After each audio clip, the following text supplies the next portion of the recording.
Hi, thank you for watching the More Than Now show. It's been a little while, and I meant to bring this to you sooner. However, I just keep happening to come across more information on this topic of education technology. It is a big deal, and we need to save the children from it. And I hope you follow along with me to really see how much of a big deal that it really is.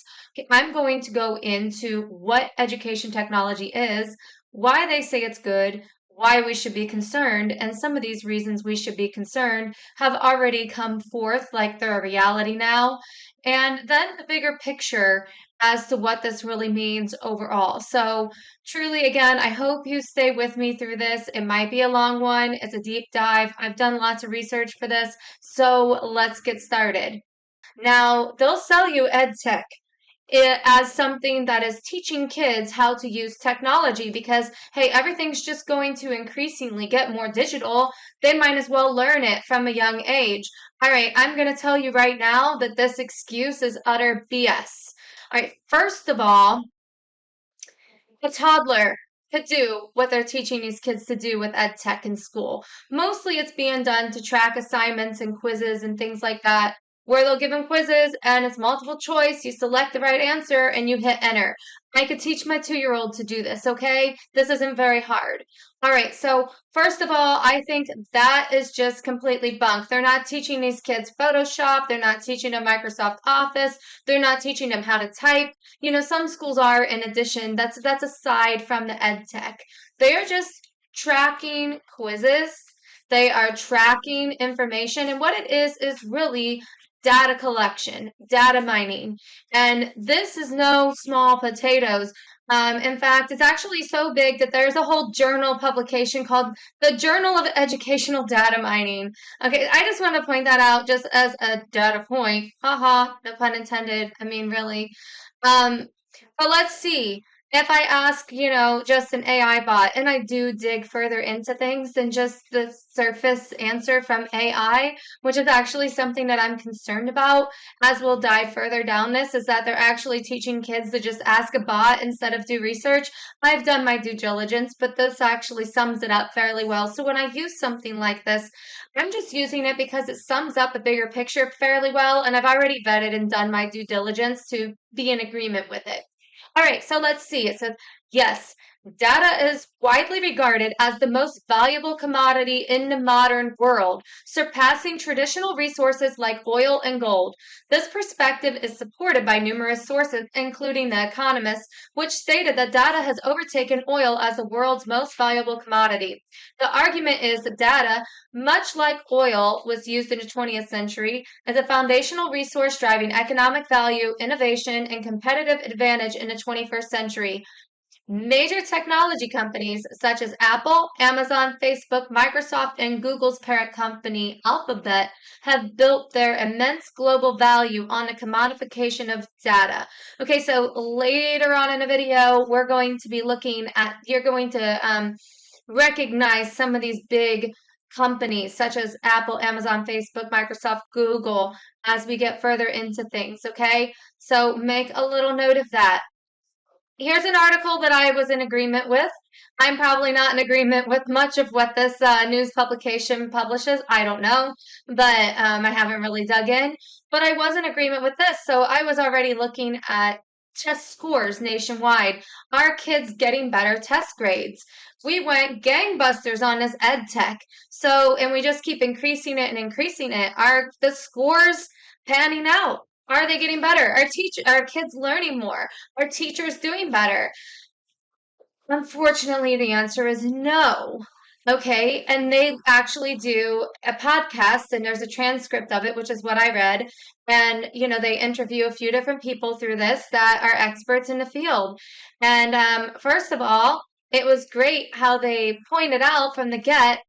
Every year, American schools spend anywhere between 26 to $41 billion on education technology.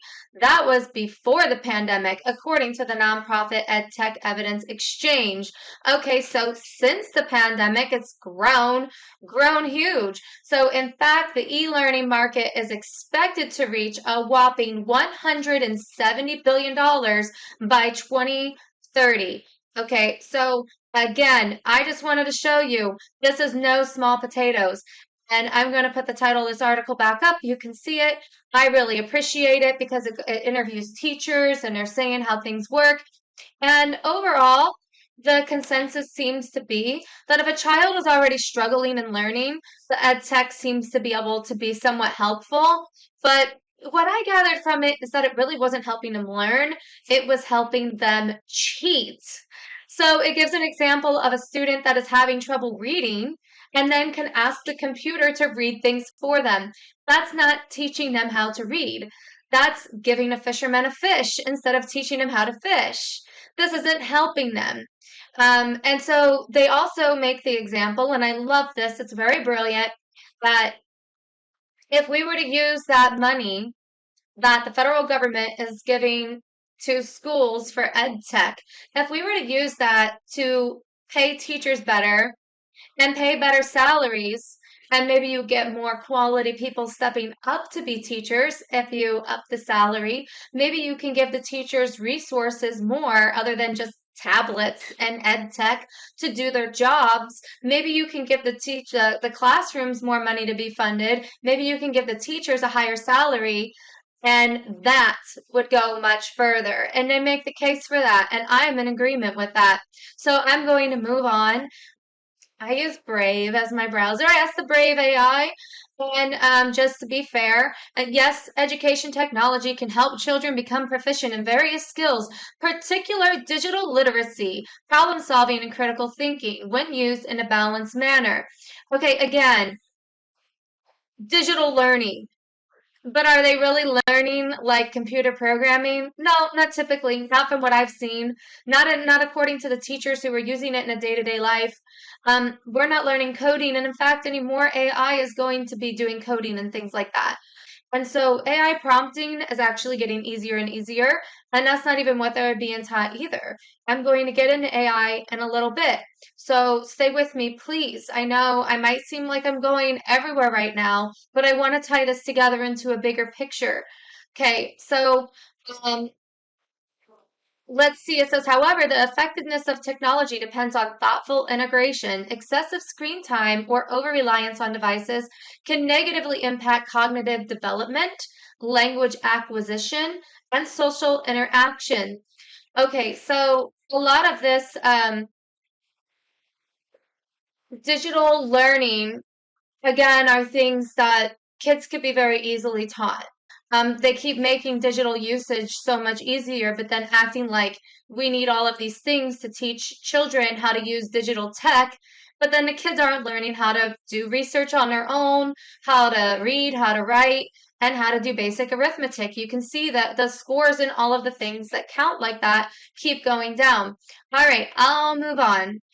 So here's another article, Children and Technology, the Positive and Negative Effects. It's from Maryville University. It says how many children have electronic devices, have smartphones, have tablets. They're already so immersed in this, they don't need it at school. They already know how to do everything that this ed tech is doing at school. They already know. They're exposed. Okay, so positive effects on kids. Technology allows them to connect with people they otherwise couldn't. Yeah, long distance relationships, true.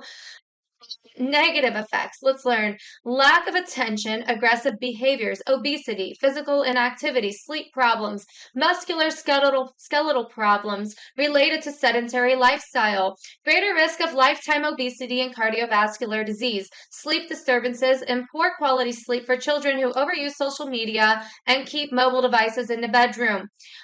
Cyberbullying, exposure to harmful online content and sexual exploitation, low self-esteem, and increased anxiety. So yeah, I mean, kids don't need more of this. And not to mention some biological effects that you typically don't see mentioned, such as Wi-Fi exposure and blue light exposure. I won't get into that here, but that's a rabbit hole that you guys should go down. Blue light exposure, Dr. Jack Cruz is a good one, where to start, but there's lots of doctors now catching on to this and talking about it. He was the first that I heard sound the alarm. He's been at it for a long time. All right, so this is now going to get into some more cautions other than just the potential that, they can have excess screen time and ruin their real life interactions. And here we go. Parents, wake up to realities and risks of AI on kids at school. So this is the Arizona Women of Action. And this talks about Arizona. However, there are also schools all across the nation doing the same thing, using these same programs. So this is very relevant no matter where you live. All right. So first of all, it says how things are monitored, such as bus stops, bathroom breaks, kids being picked up, a whole trail of everything they do, their behavior system, if the teacher thought they were misbehaving, all sorts of things are collected. All right, so there's legislation that's listed in this that's local to Arizona, and it says it requires schools to get written parental consent before releasing a child's personal information, and that's great. That's a good start. The fact that that wasn't happening in the first place is super tragic. Um, However, I don't know how that actually stops them from doing that. Um, if personal information is being collected, how do you stop, say, maybe a data breach or that company from selling information? Which leads me into the next topic here. So I asked, what are the biggest EdTech companies, the most used EdTech companies in the United States? All right, so what I got was, especially for grade school kids, K through 12, Coursera, Schoology, Clever, and Blackboard. So I'm going to go through all of those. Let's start with Schoology, which is actually owned by PowerSchool. So, um, PowerSchool, an educational technology program. This is Kelly S. I follow her. She's awesome. She exposes lots of stuff going on in the schools like this. They're facing a lawsuit regarding data collection of students and their families. It's actually posted here in the EdTech Law Center. They were collecting data basically, and they weren't keeping the data secret. In fact, they were busted selling it. So again, we've got something going on here where they're collecting all this data on your kid, and then every one of these companies you can look up and they say, we never sell the information to third parties. We're never going to sell the data. We're not going to do anything with it. They admit that they're data mining. They admit that they're collecting the information, that they're processing it, but they say that they're building these profiles on the children to spot gaps in their education where teachers could come in and fill it, where they can figure out how children are learning and these sorts of things that are going to help the child's overall education. And again, this has been implemented and we're not seeing kids actually learn more. So um, I want to bring up 23andMe. Do you guys remember 23andMe, where everybody went and had their heritage tested and their DNA tested, and they thought, well, we're never going to sell it, and everything's going to be hunky-dory, A-okay. And then come to find out that 23andMe sold their genetic information. They sold the data. And I'm sorry if you use 23andMe and this happened to you. You should be very upset. And this is just another example that I'm using of how these companies can say, we're going to keep the information private. We're not going to sell it. Everything is good here. And then you come to find out that they were liars. Or what else happened to 23andMe? They sold the information before they went bankrupt. Then they went bankrupt and they sold the information some more. So keep that in mind as we look at one of these companies that's going bankrupt and wonder what's going to happen with the children's data. I don't know. I'm just saying. Could happen. All right, so here we are back to this PowerSchool lawsuit. So the thing is with PowerSchool is PowerSchool owns Schoology to the extent that if you type in Schoology.com, it redirects to PowerSchool.com. And so they also own some other ed tech companies. So again, they're gigantic. If I go back to here, it said Schoology serves over 20 million users. So this is a big deal. According to the little AI pull up here, it says a major class action lawsuit filed in May 2024 alleges that PowerSchool Holdings Inc. collects and sells highly sensitive student data without obtaining proper consent from students or their parents. If you look on their website, they're promising up and down, side to side, we'll never sell to third parties. There's an active lawsuit saying that they did just that. The lawsuit claims PowerSchool gains virtually unfettered access to student data through its student information system, which collects information across 9 broad categories, including disciplinary, medical, and college and career data, and monetizes this data through third-party sharing and data-driven products. Again, we are talking about the biggest, most valuable commodity in the world. Do you really trust that they're not going to sell it? Do you really trust? I don't. I don't. And furthermore, let's say that they don't outright sell it, right? Maybe they're not as bad. Maybe they've got super self-control. Maybe they're able to take this gold mine that they have and not let private corporations and government access it. Maybe they can. Maybe they're super trustworthy. What stops it from being a data breach? And who's to say that maybe they're not selling it to somebody, but maybe they were sponsored by somebody. Maybe they have business partners that also just get access to the data. Maybe if the government asks for it, that's not called selling. Maybe it's called giving. I don't know.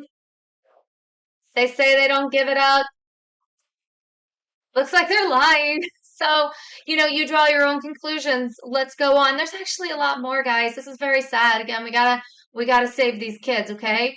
Um, all right, so moving on, that's the lawsuit. Now let's look at Schoology, right? Again, maybe they won't outright sell the data, although there's a lawsuit saying they did. They promise on their website they never will.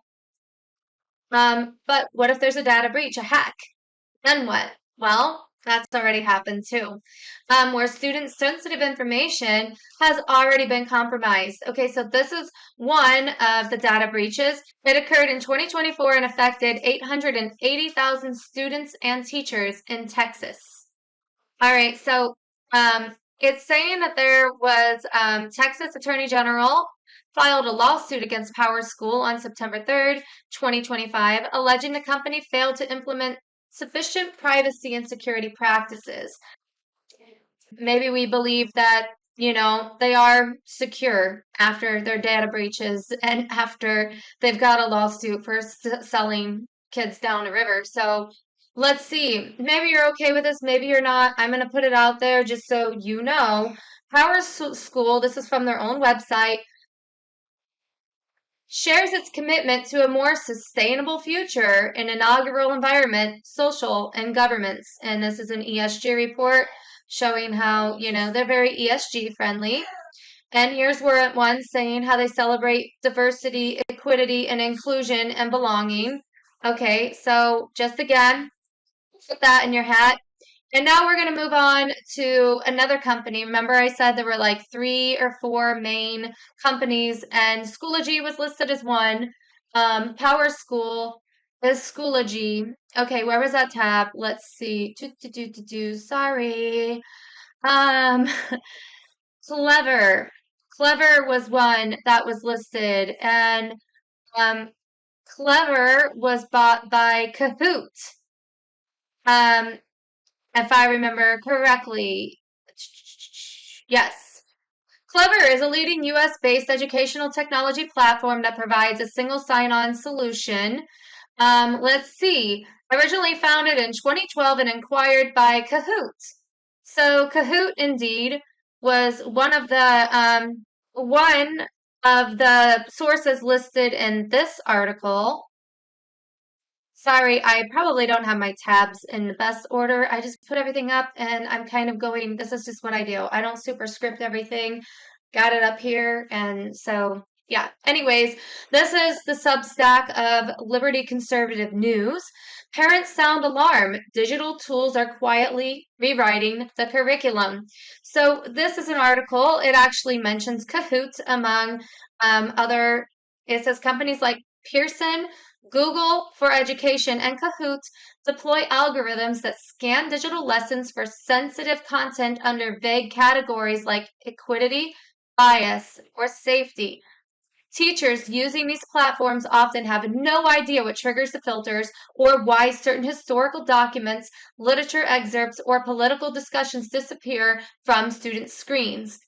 Even entire sections on American history lessons have reportedly been flagged for offensive content under automatic moderation systems tied to ESG. Again, I just showed you how Schoology, Power School does the ESG, environmental, social, and governance compliance metrics.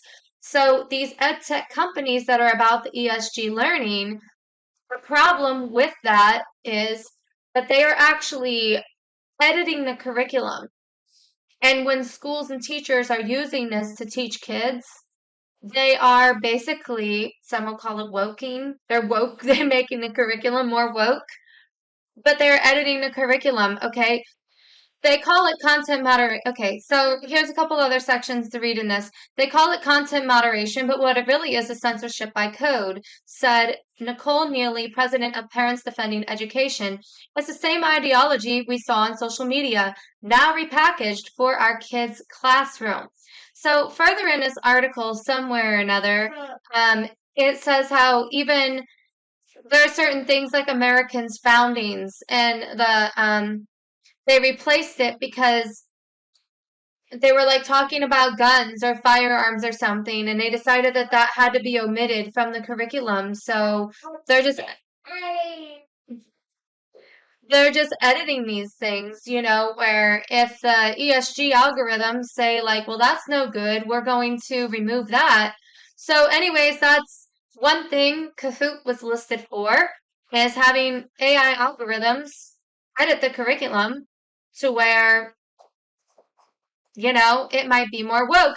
Another thing Kahoot is known for is having an Amaze curriculum, which is a sex ed, that they actually partnered with Planned Parenthood to do. Planned Parenthood collaborates with Amaze, a sex education organization, to provide accessible and engaging resources for youth and families. Amaze creates medically accurate, age-appropriate, animated videos and educational materials on sexual health, relationships, and identity, which are designed to help reduce stigma and make conversations about sex and sexuality less valuable. These resources are available through various platforms, including Kahoot! Academy, where Amaze has developed a collection of interaction Kahoots to support inclusive and comprehensive sex education. All right, so let's look at this Amaze. This is Kahoot, partnered with Planned Parenthood to create a maze to give kids Kahoots. All right, and so I looked at it. Actually, here's Planned Parenthood's website. And a maze playlist. They have a maze playlist on their website. Planned Parenthood, y'all. They got preschool aged, elementary aged, you know, they're age appropriate content, like they said. Remember? They just a minute ago, they said it's all kosher and age appropriate and just totally golden. All right. So you go there, and this is the preschool aged I selected just because I was curious. What are they teaching preschoolers? There's a video about gender identity. There's a video on where babies come from. What should I know about gender? How babies are made? I mean, you can look through it. This is amaze.org. And, you know, there's different ages you can, you know, look through and I guess determine for yourself whether it's good or not. I'd say with the way things are going in school these days, you should just probably not have sex ed taught to your child in school. You should just opt out of that, especially if they're using Kahoot. But that's just my take. I'm here to give you the information. You can decide what you need to do with it. All right, so let's move on. That was Clever, which is owned by Kahoot. And then I'll touch this one later. Let's see. Let's go over the other ones. Schoology, I went over. Clever. Blackboard. Blackboard got bought by... I must have closed the tab. What? Anthology, I think is what they're called. Well, what a failure. I got my tab closed. Anyways, they're filing for bankruptcy. Blackboard got bought by another company, which is filing for bankruptcy, and some of their developers or sponsors, I guess funders, that's the word I'm looking for. Some of the ones who like help fund them in the first place are like Microsoft, Google. Some of the names in the beginning of the video where I said, hey, make note of this. These are some names that might keep popping up. And indeed, you saw Google mentioned in the one article, along with Kahoot and Amazon, I believe was there too, that are like editing the curriculum with their ESG bots.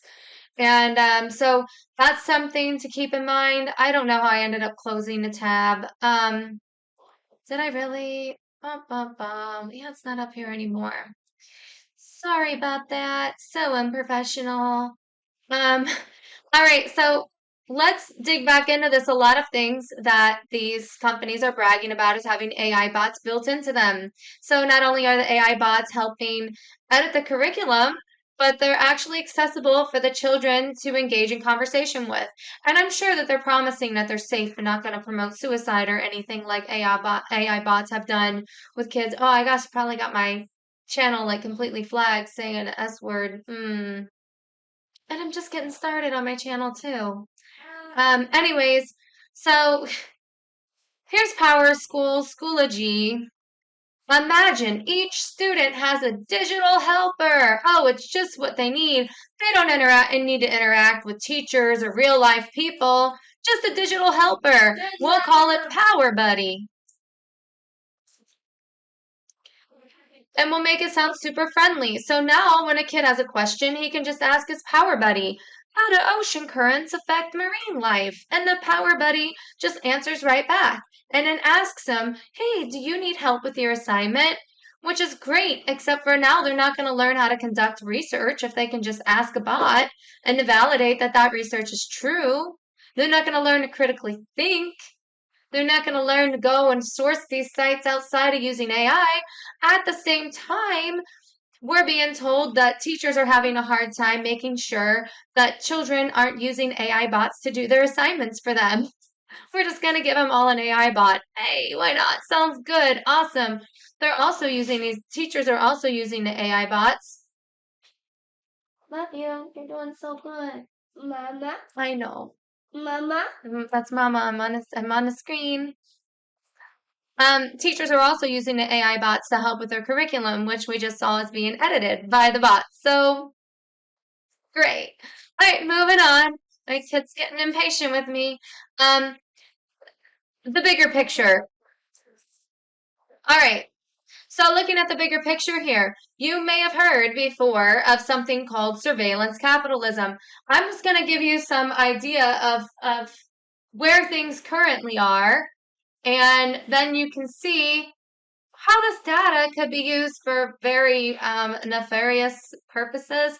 So if you haven't heard of Shoshana Zuboff, definitely YouTube her and look up her stuff. I mean, this is like 6 years old, and it is vital information. So I'm going to go ahead and play some clips of it.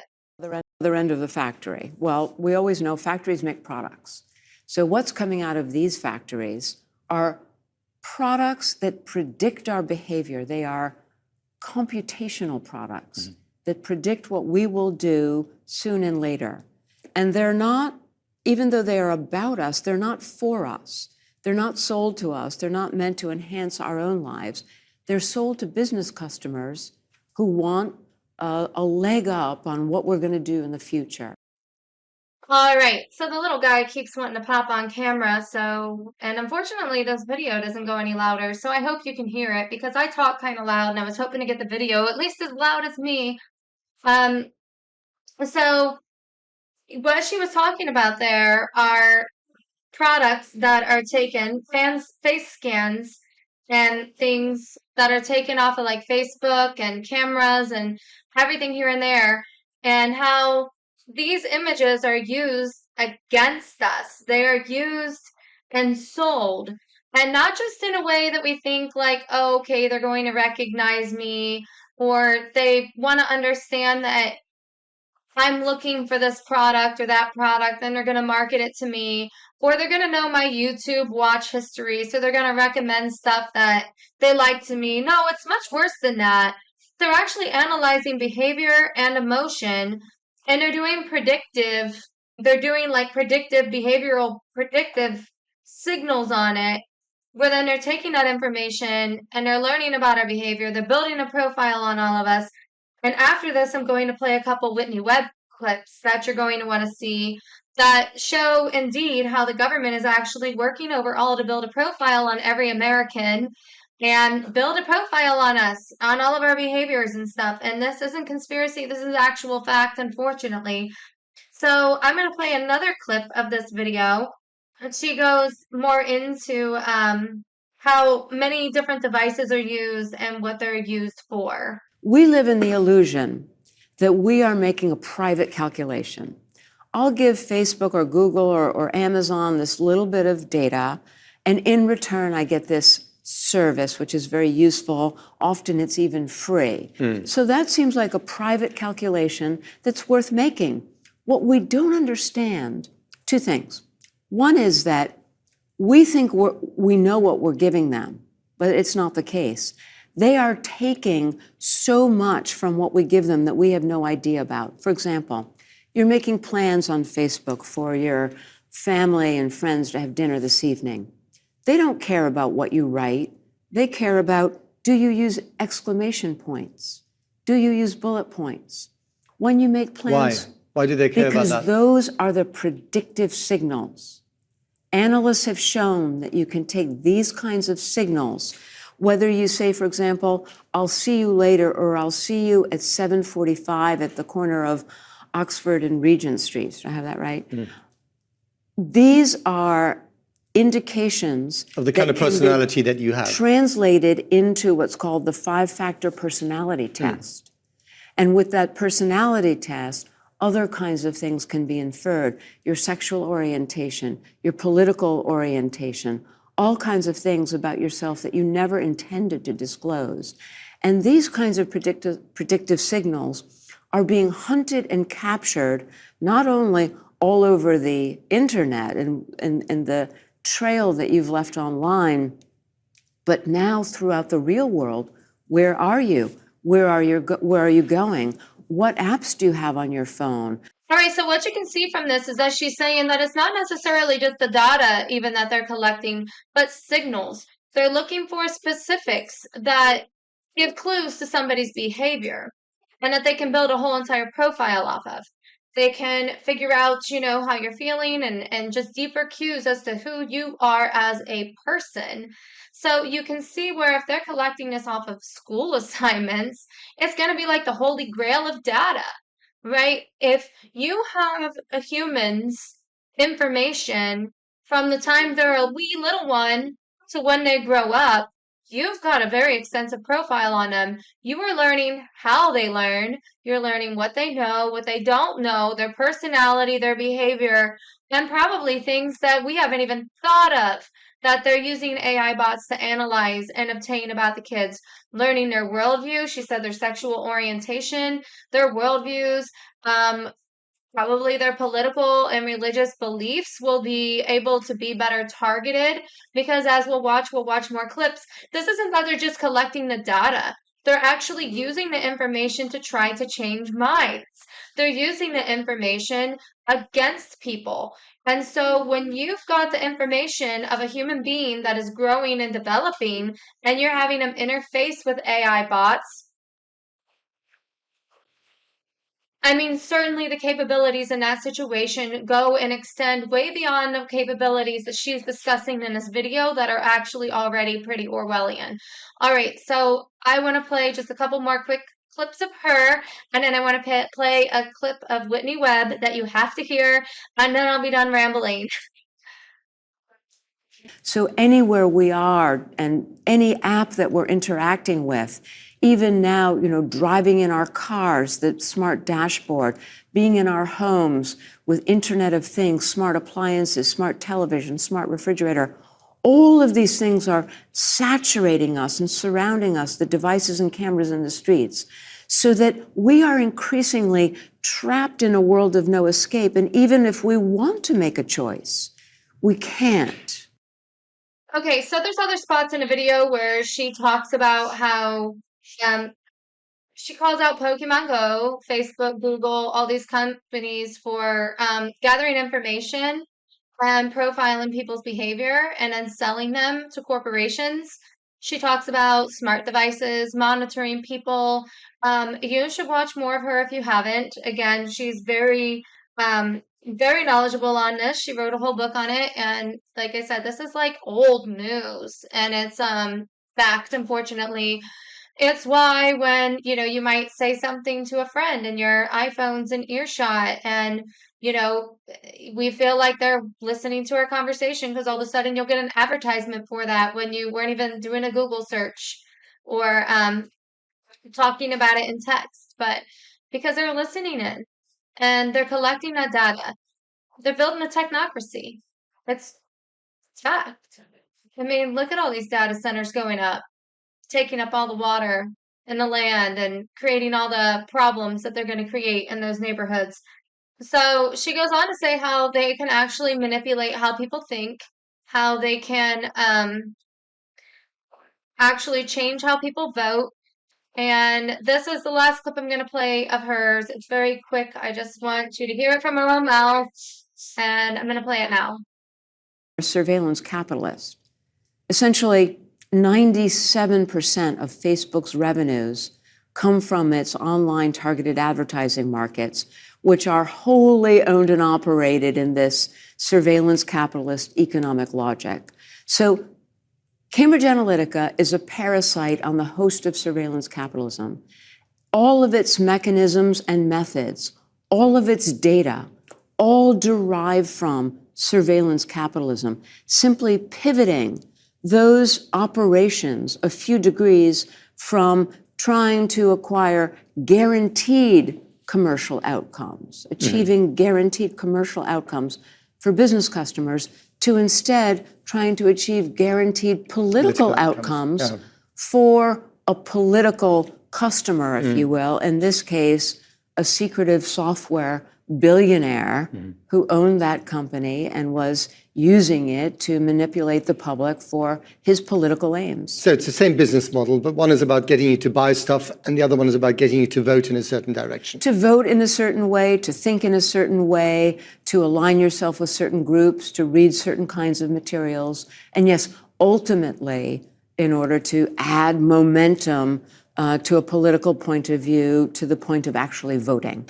All right, so we know that there's some truth to that because Facebook and X have been busted before, having all these bots manipulating conversations, trying to make certain things seem more popular than what they really are.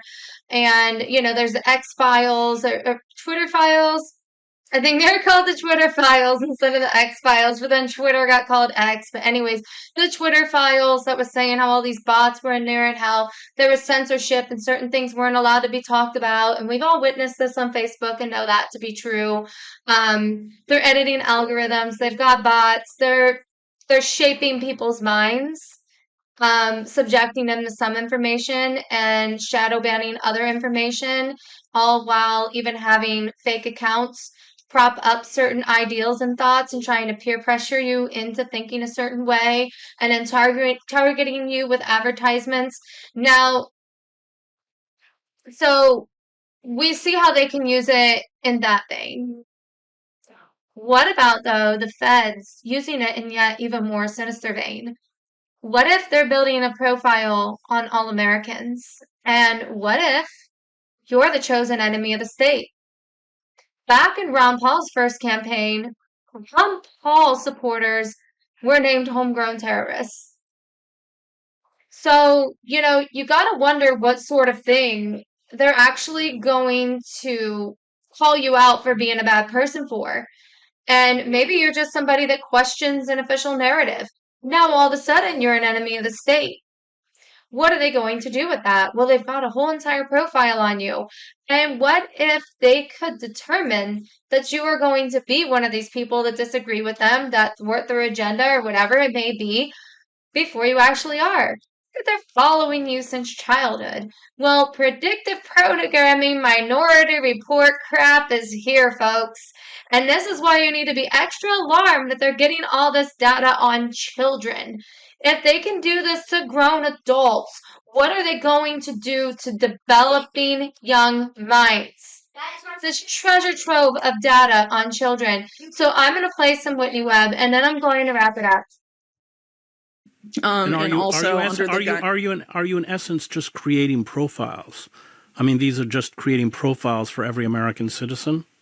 Well, ultimately, I mean, that's been acknowledged now. I think there was a report on that a few months ago. The Trump administration was explicitly using Palantir to make databases on every American, but that has been done in a way that has been more covert through something called the Main Core database. That was, again, something that goes back to Iran-Contra. And persists into the present. But this is sort of a way to make it a more overt program that can be used openly by law enforcement, arguably. And I would say if you look back to how the Trump administration behaved around the end of 2019, there were a spate of mass shootings, and basically their response to those was to create the legal infrastructure for pre-crime. So after the El Paso Walmart shooting and some of these shootings that happened during that time, William Barr, then Attorney General, created this program at the DOJ called DEEP that was basically created the legal infrastructure for pre-crime. And you had Trump come out and say that the way to combat these shootings was to have social media develop algorithms that flag posts to predict shooters before they can act, target some of these anonymous online message boards, and he was also considering this program he was being pitched creating a DARPA for Health, HARPA, which was actually created under Biden under the name ARPA-H. They just moved the H to the back. And the pilot program for that was being pitched during the Trump era was called Safe Homes. It's an acronym. And basically that was about using AI to scan American social media posts en masse to determine what they called early warning signs of neuropsychiatric violence, and that people that were flagged by that algorithm could then be sent to, a court-ordered physician or put under house arrest, or all sorts of possibilities were fielded. And it ultimately wasn't adopted by Trump, but these are the types of things that they were considering.